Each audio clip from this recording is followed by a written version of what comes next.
আব্বা এই 2026 সালে আয়া ছোট ভাইয়ের বাসা তো খুঁজেই পাইলাম না, এখন কি করা যায়? এইভাবে কইতে থাকলে তো আমরা একসময় না খেয়ে মারা যাবো। কত কি করা যায়?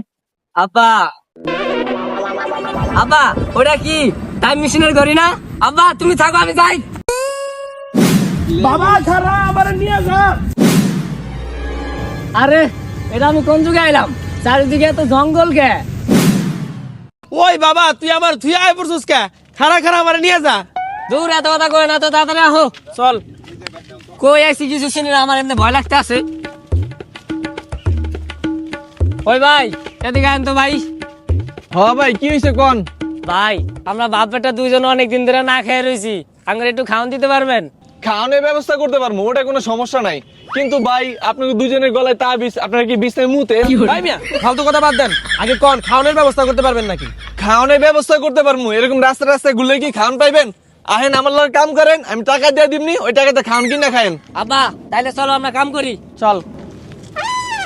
ভাই আপনাকে এনে জমির দাম কেমন? ভাই জমির দাম তো অনেক বেশি এই জায়গায়, 1000 টাকা বিঘা। আব্বা জমির দাম তো অনেক কম, তাহলে আপনি যে কাম করে টেয়া জোগায়া তাহলে জমি কিনা ঘর কিনে থাকতে পারুম। তুই ঠিকই কইছস, চল আগে কাম করে টাকা পয়সা জমাই। চলো এই যে এটা পুরাটা হইছে আমার ক্ষেত, এটা তোমরা দুজন মিলে কোবায় দাও। আচ্ছা ঠিক আছে দেন। আব্বা লও। চল।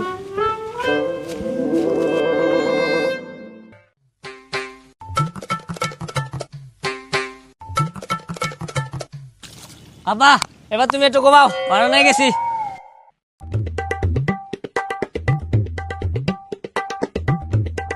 তো বন্ধুরা, পরে আমরা দোকানদারের কাছ থেকে কিভাবে ছাড়া পেলাম এবং আমরা কাজের মজুরি কত পেলাম তা জানতে হলে অবশ্যই কমেন্টে কমেন্টে পার্সেন্টেজ লিখে পার্সেন্টেজ লিখে দিন। পুরো ভিডিওটা দেখতে চাইলে এখানে ক্লিক করুন।